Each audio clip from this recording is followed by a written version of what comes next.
Hello and welcome to the Rise and Fall channel. In 1920, an 11-year-old boy constructed a stand to sell Pepsi from. He was so passionate about selling that he dropped out of school to pursue it. He grew up to be a fantastic salesman, eventually working for huge corporations. However, when the Great Depression struck, he was laid off. He was unable to find work and was forced to sell potato chips from his car. He would sell them in grocery stores, petrol stations, schools, and hospitals to make ends meet. And he did it on a daily basis. Chips could only be offered locally at the time. They were in paper bags and would go bad quickly. But the young man wasn't just a superb salesman, he was also a brilliant businessman. He identified a solution that will change the chip industry forever. This boy's name was Herman Lay, and his brilliant concept led him to establish Lay's, the chip firm we all know today. This is the story of a young man who went from selling chips from the trunk of his car to selling chips all over the world. Herman Lay was born in Charlotte, North Carolina in 1909. He began selling Pepsi-Cola from a makeshift stand in his family's front yard when he was only 11 years old. Herman only charged 5 cents, although the baseball park across the street demanded 10 cents. His business was so successful that he was able to hire additional kids to help him deliver newspapers. Herman attended Furman University on an athletic scholarship after graduating from high school.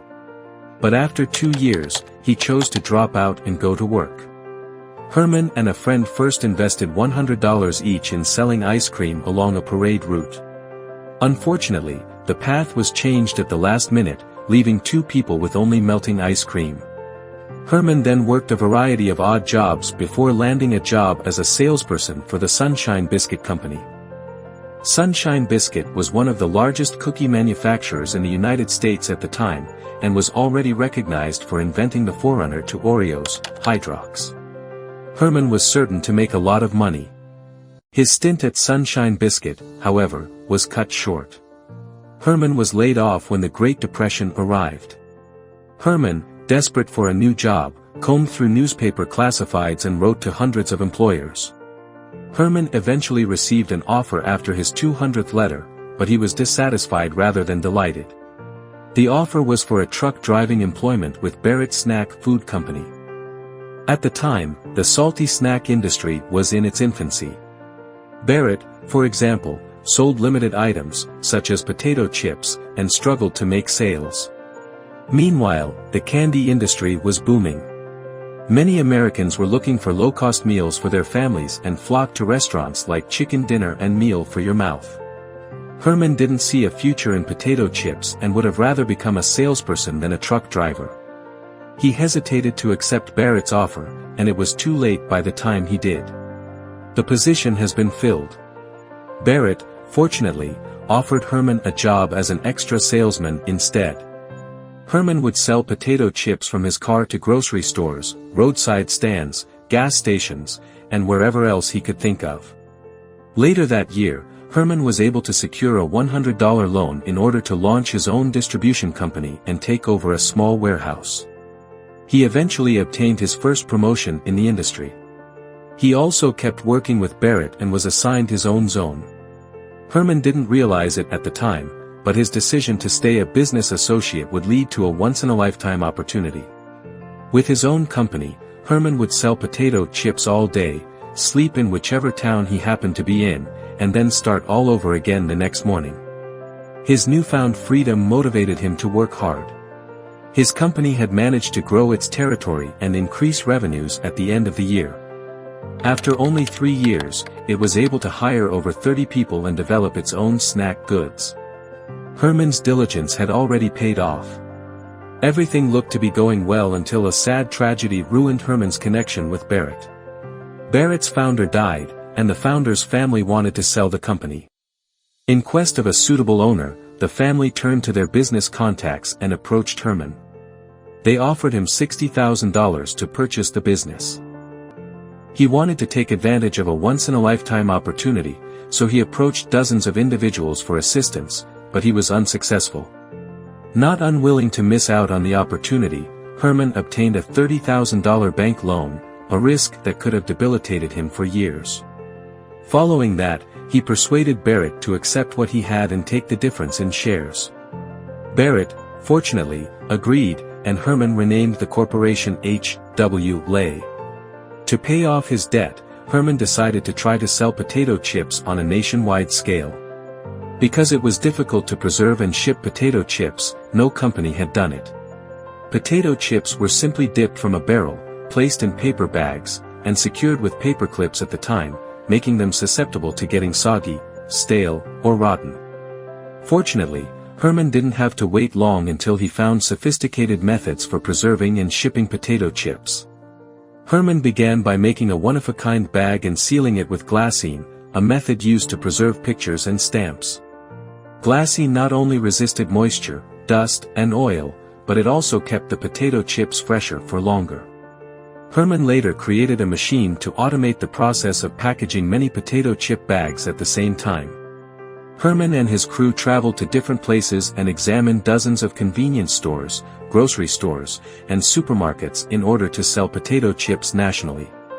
The goal was to devise a plan that would allow them to take over half of their consumers within a week. By the end of the year, Lay's potato chips were available in 10 states ranging from Florida to Wisconsin. Their bold business strategy paid off. Herman would soon discover, though, that some things cannot be avoided. Lay's was forced to close when America entered the Second World War. To save resources for the war effort, the United States government prohibited industries from creating non-essential commodities. Among the approximately 300 things on the list were potato chips. Herman was surprised. He considered potato chips to be crucial since they were resistant to deterioration and did not require refrigeration or cooking.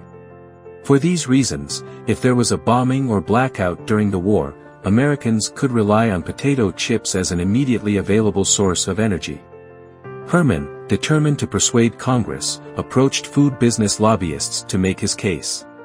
Several months later, Herman received word that potato chips would be reclassified as a necessary item, saving not only Lay's but also the whole potato chip industry.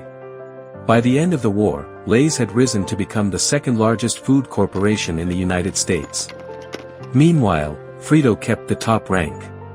The company took off after the founder, Charles Dulin, devised a hammer-powered machine to mass-produce corn chips and then distinguished his flavor from competitors by growing his own particular maize.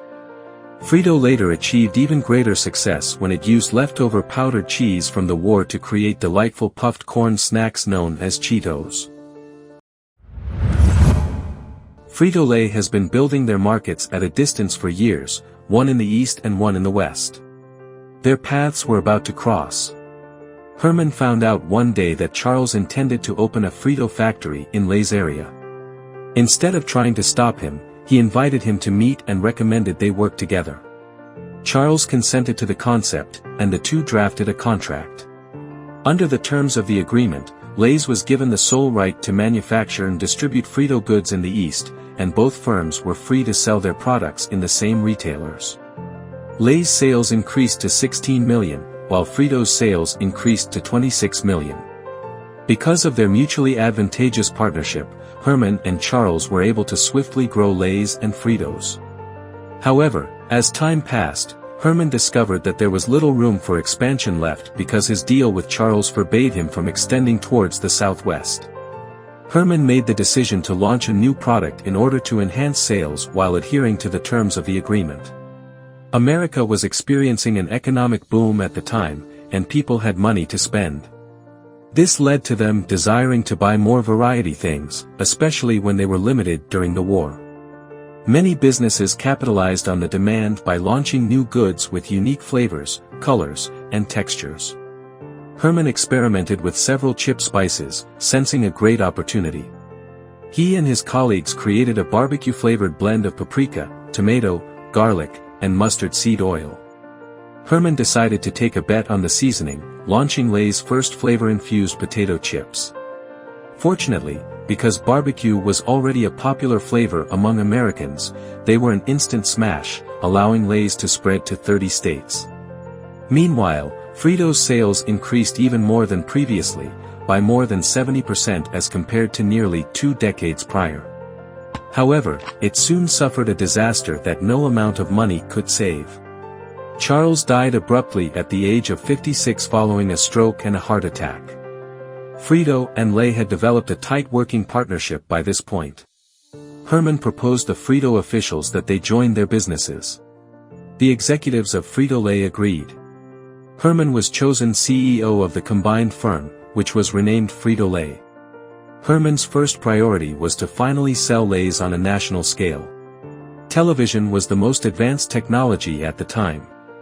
Herman opted to use it instead of relying on traditional advertising.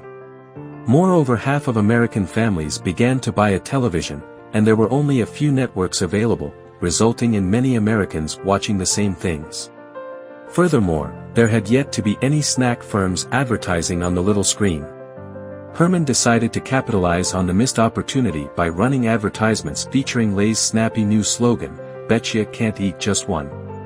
These commercials featured comedian and Wizard of Oz actor Burt Lahr, who would always try and fail to eat just one Lay's chip. Frito-Lay's sales topped 180 million the next year, and Herman met his aim of selling Lay's across the country.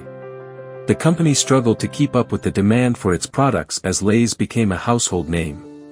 Instead of investing in new plants, Herman approached one of the country's most well-known brands, Pepsi-Cola, and successfully arranged a merger.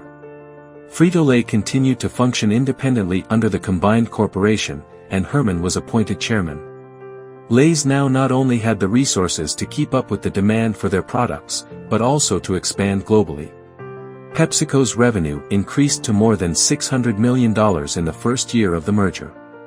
From then on, the corporation expanded to over 200 nations as Frito-Lay introduced and acquired new goods. Frito-Lay is now one of the world's top snack food corporations, controlling 65% of the industry, with Lay's being named the finest potato chip in the United States. It is also PepsiCo's most profitable sector, accounting for half of the company's $12 billion in revenues. This is the story of how the founder of Lay's rose from being an 11-year-old kid selling Pepsi-Cola for 5 cents to being the CEO of a global food corporation worth more than $16 billion.